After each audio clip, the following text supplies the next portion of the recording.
ನಮಸ್ಕಾರ ಸ್ನೇಹಿತರೆ. ಒಂದು ರಾತ್ರಿ ರಾಮ ಮತ್ತೆ ಲಕ್ಷ್ಮಣ ಇಬ್ರು ಕೂಡ ಮಲಗಿದ್ರು. ಹನುಮಂತ ಕಾವಲು ಕಾಯ್ತಿದ್ದ. ಆದರೆ ಆ ರಾತ್ರಿ ಒಂದು ಮಹಾ ಘಟನೆ ನಡೆಯುತ್ತೆ. ರಾಮ ಮತ್ತೆ ಲಕ್ಷ್ಮಣ ಇಬ್ರು ಕೂಡ ಕಣ್ಮರೆ ಆಗ್ತಾರೆ. ಪಾತಾಳ ಲೋಕಕ್ಕೆ ಎಳೆದೊಯ್ದರು. ದೇವತೆ ಬಲಿ ನೀಡಲು ಸಿದ್ಧ ಮಾಡಿದ್ರು. ಹನುಮಂತ ಪಾತಾಳ ಲೋಕಕ್ಕೆ ಇಳಿದು ಅಲ್ಲಿ ಒಂದು ಮಹಾ ರಹಸ್ಯವನ್ನ ತಿಳಿದುಕೊಳ್ತಾನೆ. ಅಹಿರಾವಣ ಅಹಿರಾವಣ ಸಾಯಬೇಕಾದ್ರೆ 5 ದೀಪ ಒಂದೇ ಕ್ಷಣ ಆರಿಸಬೇಕು.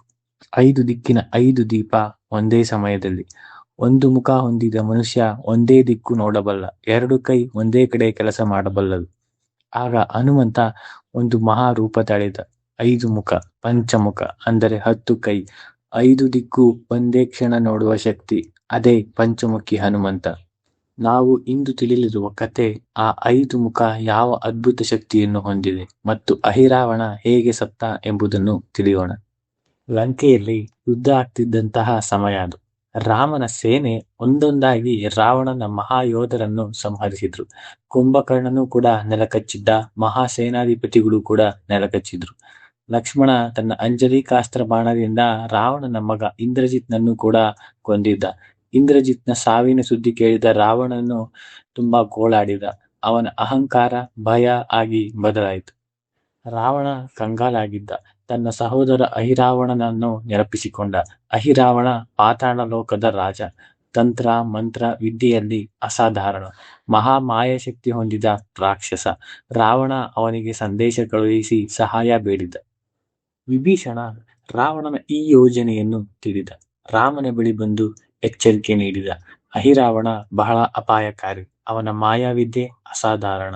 ಹನುಮಂತ ಅತ್ಯಂತ ಎಚ್ಚರಿಕೆಯಿಂದ ಕಾವಲು ನಿಲ್ಲಬೇಕು ಎಂದು ಹೇಳಿದ.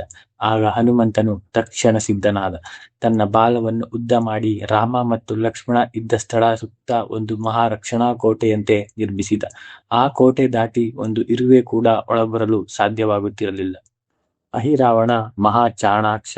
ಹನುಮಂತನ ರಕ್ಷಣಾ ಕೋಟೆಯನ್ನು ಭೇದಿಸಲು ಸಾಧ್ಯ ಇಲ್ಲ ಎಂದು ಅರ್ಥ ಮಾಡಿಕೊಂಡ. ಅನೇಕ ಬಾರಿ ಪ್ರಯತ್ನ ಮಾಡಿ ವಿಫಲ ಆದ. ಕೊನೆಗೆ ಅಹಿರಾವಣ ಒಂದು ಮಹಾ ಮೋಸದ ಯೋಜನೆ ಮಾಡಿದ. ತನ್ನ ಮಾಯಾಶಕ್ತಿಯಿಂದ ಸ್ವಯಂ ವಿಭೀಷಣನ ರೂಪ ತಾಳಿ ಬಂದ. ವಿಭೀಷಣ ರಾಮನ ಪ್ರೀತಿಯ ಸ್ನೇಹಿತ, ರಾಮಸೇನೆಯ ಮಾರ್ಗದರ್ಶಿ. ಆ ರೂಪ ನೋಡಿ ಹನುಮಂತ ಒಂದು ಕ್ಷಣ ಅನುಮಾನ ಪಟ್ಟ. ತುರ್ತು ವಿಷಯ ಹೇಳಬೇಕು, ರಾಮನನ್ನು ಭೇಟಿ ಆಗಲೇಬೇಕು ಎಂದು ಅಹಿರಾವಣ ಒತ್ತಾಯ ಮಾಡಿದ. ಹನುಮಂತನು ವಿಭೀಷಣನೆಂದು ಒಳಗೆ ಬಿಟ್ಟ. ಆದರೆ ಅಹಿರಾವಣ ಒಳಗೆ ಹೋದ. ತನ್ನ ತಂತ್ರ ವಿದ್ಯೆಯನ್ನು ಬಳಸಿ ಇಡೀ ಸೇನೆಯನ್ನು ಮಲಗಿಸಿದ. ಮಲಗಿದ್ದ ರಾಮ ಮತ್ತು ಲಕ್ಷ್ಮಣ ಇಬ್ಬರನ್ನು ಕತ್ತಲ ರಾತ್ರಿ ಅಪಹರಿಸಿ ಪಾತಾಳ ಲೋಕಕ್ಕೆ ಕರೆದೊಯ್ದ. ಬೆಳಗ್ಗೆ ಎದ್ದು ಹನುಮಂತ ಕಂಡ. ರಾಮ ಅಲ್ಲಿ ಇರಲಿಲ್ಲ. ಲಕ್ಷ್ಮಣನೂ ಕೂಡ ಅಲ್ಲಿ ಇರಲಿಲ್ಲ. ಹೃದಯ ಒಡೆದ ಭಾವ. ಕ್ಷಣ ಮೌನ ತಾಳಿದ. ಅದೇ ಕ್ಷಣ ನಿರ್ಧರಿಸಿದ, ಪಾತಾಳ ಲೋಕ ಇಳಿಯಲೇಬೇಕು ಎಂದು. ಹನುಮಂತನು ಪಾತಾಳ ಲೋಕಕ್ಕೆ ಪ್ರವೇಶ ಮಾಡಿದ. ಆ ಲೋಕದ ಬಾಗಿಲಲ್ಲಿ ಒಬ್ಬ ಮಹಾಯೋಧ ನಿಂತಿದ್ದ. ಅವನ ಹೆಸರು ಮಕರಧ್ವಜ. ಅವನ ರೂಪ ಮೀನಿನ ತಲೆ, ಮಾನವನ ದೇಹ, ಆದರೆ ಅಸಾಧಾರಣ ಬಲ ಅವನಲ್ಲಿತ್ತು. ಹನುಮಂತ ಅವನನ್ನು ಕಂಡು ನೀನು ಯಾರು ಎಂದು ಕೇಳಿದ. ಮಕರಧ್ವಜ ಹೇಳಿದ, ನಾನು ಹನುಮಂತನ ಮಗ. ಹನುಮಂತನು ಬೆಚ್ಚಿ ಬಿದ್ದ. ನಾನು ಬ್ರಹ್ಮಚಾರಿ, ನನಗೆ ಮಗ ಎಲ್ಲಿಂದ ಎಂದು ಅವನ ಮನಸ್ಸಿನಲ್ಲಿ ಪ್ರಶ್ನೆ ಹುಟ್ಟಿತು. ಹನುಮಂತನು ರಹಸ್ಯವನ್ನು ತಿಳಿಯತೊಡಗಿದ. ಸಮುದ್ರ ದಾಟಿ ಲಂಕೆ ಹೋಗುವಾಗ ಹನುಮಂತನ ಬೆವರ ಒಂದು ಹನಿ ಸಮುದ್ರಕ್ಕೆ ಬಿದ್ದಿತು. ಆ ಹನಿ ಒಂದು ಮಕರ ಮೀನು ನುಂಗಿತ್ತು. ಅದರಿಂದ ಮಕರಧ್ವಜ ಹುಟ್ಟಿದ. ಹನುಮಂತ ಮಗ ಎಂದು ತಿಳಿದರೂ ರಾಮನ ರಕ್ಷಣೆಗೆ ಮುಂದಾದ. ಮಕರಧ್ವಜನ ಜೊತೆ ಯುದ್ಧ ಮಾಡಿ ಗೆದ್ದ. ಅವನನ್ನು ಬಂಧಿಸಿ ಒಳಹೊಕ್ಕ. ಹನುಮಂತ ಅಹಿರಾವಣನ ಅರಮನೆಗೆ ಹೊಕ್ಕ. ಅಲ್ಲಿ ರಾಮ ಮತ್ತು ಲಕ್ಷ್ಮಣ ಮೂರ್ಛೆಯ ಸ್ಥಿತಿಯಲ್ಲಿ ಕಂಡರು. ದೇವಿ ಭವಾನಿಗೆ ಬಲಿ ನೀಡಲು ಸಿದ್ಧ ಮಾಡಿದ್ದರು. ಆ ಅರಮನೆಯಲ್ಲಿ ಅಹಿರಾವಣನ ಒಬ್ಬ ಪತ್ನಿ ಇದ್ದಳು. ಅವಳು ಚಂದ್ರಸೇನ. ಅವಳು ನಾಗಕುಲದ ರಾಜಕುಮಾರಿ. ಅಹಿರಾವಣ ಬಲವಂತದಿಂದ ಅಪಹರಿಸಿ ಮದುವೆ ಮಾಡಿಕೊಂಡಿದ್ದ. ಅವಳು ರಾಮ ಭಕ್ತೆ. ರಾಕ್ಷಸ ಜೀವನ ಅವಳಿಗೆ ಇಷ್ಟ ಇರಲಿಲ್ಲ. ಚಂದ್ರಸೇನ ಹನುಮಂತನಿಗೆ ರಹಸ್ಯವಾಗಿ ಹೇಳಿದಳು, ಅಹಿರಾವಣನ ಪ್ರಾಣ ಅವನ ದೇಹದಲ್ಲಿ ಇಲ್ಲ. ಅವನ ಪ್ರಾಣ 5 ದೀಪಗಳಲ್ಲಿ ಇದೆ. ಪೂರ್ಣ, ದಕ್ಷಿಣ, ಪಶ್ಚಿಮ, ಉತ್ತರ ಮತ್ತು ಮೇಲ್ದಿಕ್ಕಿನಲ್ಲಿ ಒಂದೊಂದು ದೀಪ. ಈ 5 ದೀಪ ಒಂದೇ ಕ್ಷಣ ಆರಿಸಿದರೆ ಮಾತ್ರ ಅಹಿರಾವಣ ಸಾಯುತ್ತಾನೆ. ಒಂದು ದೀಪ ಉಳಿದರೂ ಅವನು ಮತ್ತೆ ಬದುಕುತ್ತಾನೆ. ಹನುಮಂತ ಒಂದು ಕ್ಷಣ ಯೋಚಿಸಿದ. ಒಂದು ಮುಖ, ಒಂದು ದಿಕ್ಕು. 5 ದಿಕ್ಕಿನ 5 ದೀಪ ಒಂದೇ ಕ್ಷಣ ಆರಿಸಲು ಒಂದು ಮುಖ ಸಾಲದು. ಆ ಕ್ಷಣ ಹನುಮಂತನು ಒಂದು ದಿವ್ಯ ನಿರ್ಧಾರ ಮಾಡಿದ. ಹನುಮಂತ ರಾಮನಾಮ ಜಪಿಸಿದ. ತನ್ನ ಶಕ್ತಿ ಮತ್ತು ಭಕ್ತಿಯನ್ನು ಒಗ್ಗೂಡಿಸಿದ. ಅತ್ಯಂತ ಆಳವಾದ ಧ್ಯಾನದಲ್ಲಿ ಮುಳುಗಿದ. ರಾಮ ರಕ್ಷಣೆಗಾಗಿ ಬ್ರಹ್ಮಾಂಡ ಶಕ್ತಿಯ ಬೇಡಿದ. ಆ ಕ್ಷಣ ಒಂದು ಮಹಾ ಅದ್ಭುತ ನಡೆಯಿತು. ಹನುಮಂತನ ದೇಹ ಬೆಳೆಯಿತು. 1 ಮುಖ 5 ಮುಖವಾಯಿತು.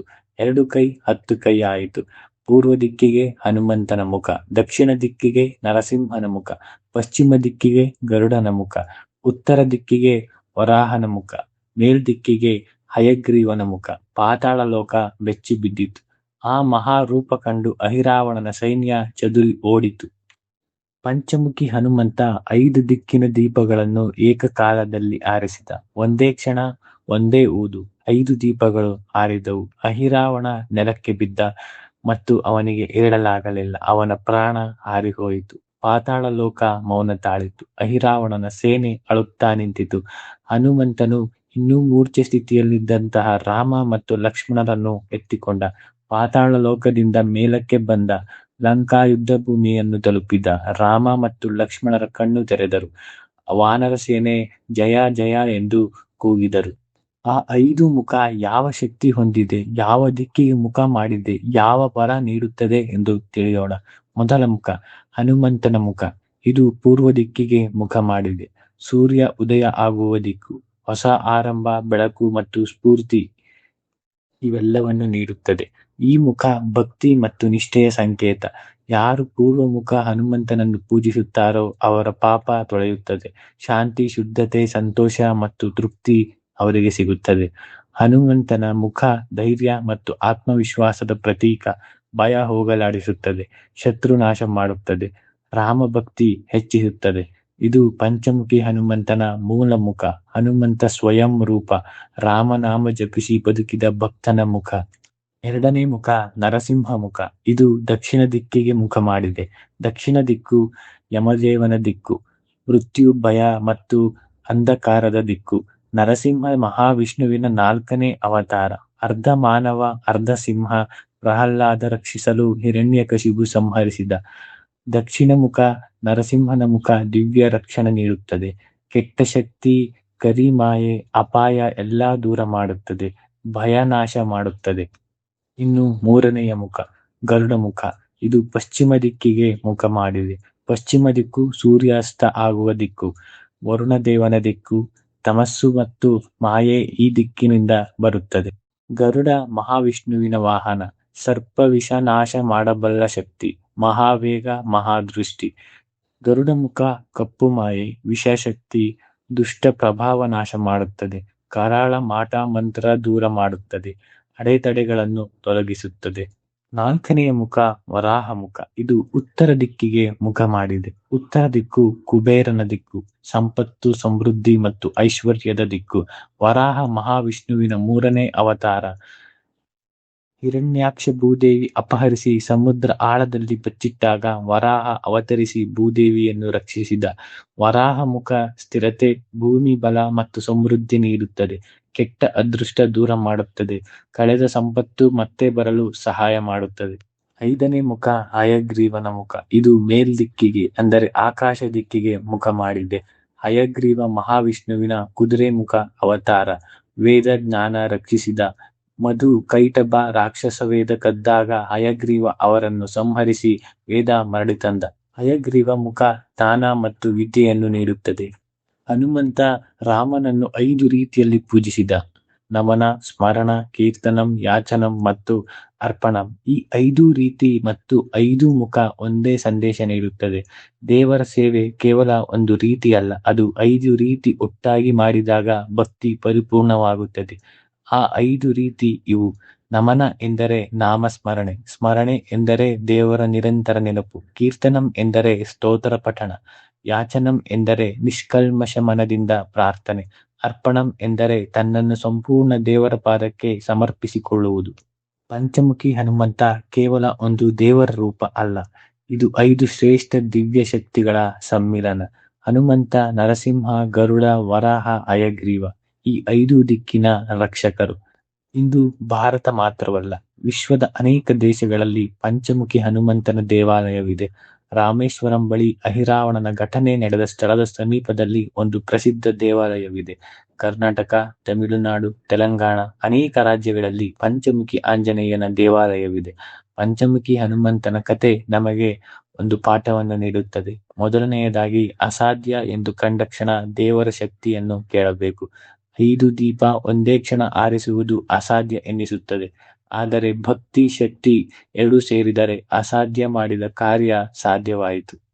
ಎರಡನೆಯದು, ಪ್ರತಿ ದಿಕ್ಕಿನಲ್ಲಿ ಅಪಾಯ ಇದ್ದೇ ಇರುತ್ತದೆ. ಜೀವನದಲ್ಲಿ ಅಪಾಯ ಒಂದೇ ದಿಕ್ಕಿನಿಂದ ಬರುವುದಿಲ್ಲ. 5 ದಿಕ್ಕಿನ 5 ಶಕ್ತಿ ನಮ್ಮ ಜೊತೆ ಇದ್ದಾಗ ಮಾತ್ರ ಸಂಪೂರ್ಣ ರಕ್ಷಣೆ. ಕೊನೆಯದಾಗಿ, ಭಕ್ತಿಯಲ್ಲಿ ಸ್ವಾರ್ಥ ಇಲ್ಲದಿದ್ದಾಗ ದೇವರ ಶಕ್ತಿ ಅನಂತ. ಹನುಮಂತ ರಾಮನ ಪ್ರಾಣ ಉಳಿಸಲು ಪಾತಾಳ ಲೋಕಕ್ಕೆ ಇಳಿದ. ಸ್ವಂತ ಮಗ ಕಂಡರೂ ಸೋಲಿಸಿದ.